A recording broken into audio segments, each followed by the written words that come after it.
B or form of B അല്ലേ? ബിയുടെ form ഏതൊക്കെയാണ് അല്ലെ? നമുക്ക് പറഞ്ഞു ആക്റ്റീവ് വോയിസിൽ നിന്ന് പാസീവ് വോയിസിൽ ചേഞ്ച് ചെയ്യുന്ന സമയത്ത് ബി ശ്രദ്ധിക്കണം. അതായത് ആക്റ്റീവ് വോയിസിന്റെ സ്ട്രക്ചർ ഏതാണ്? സബ്ജക്റ്റ് വരും അല്ലേ, ഹെൽപ്പിംഗ് വെർബ് വരും, ദെൻ വെർബ് വരും, ഒബ്ജക്റ്റ് വരും. പാസീവ് വോയിസിൽ വരുന്ന സമയത്തോ ആക്റ്റീവ് വോയിസിന്റെ സ്ട്രക്ചർ ഇത്. പാസീവ് വോയിസിൽ വരുന്ന സമയത്തോ ഒബ്ജക്റ്റ് വരും, ഹെൽപ്പിംഗ് വെർബ് വരും, ദെൻ ബി വരും, V3 വരും, ദെൻ ബൈ പ്ലസ് എന്ത് വരും? ഒബ്ജക്റ്റ് വരും അല്ലേ? സോറി, ബൈ പ്ലസ് സബ്ജക്റ്റ് വരും. സബ്ജക്റ്റ് ഏജന്റ് ഓർ ഡൂവർ വരും കേട്ടോ.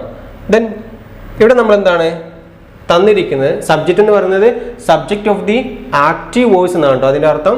സോ അല്ലെങ്കിൽ നമുക്ക് ഏജന്റ് ഓർ ഡൂവർ എന്ന് പറയാം. So subject, helping verb, verb, object ഒക്കെ ഷോർട്ട് ആയിട്ടാണ് എഴുതിയത്. ഓൾറെഡി നമ്മൾ ഡീറ്റെയിൽ ആയിട്ട് പറഞ്ഞതുകൊണ്ടാണ്. Subject, helping verb,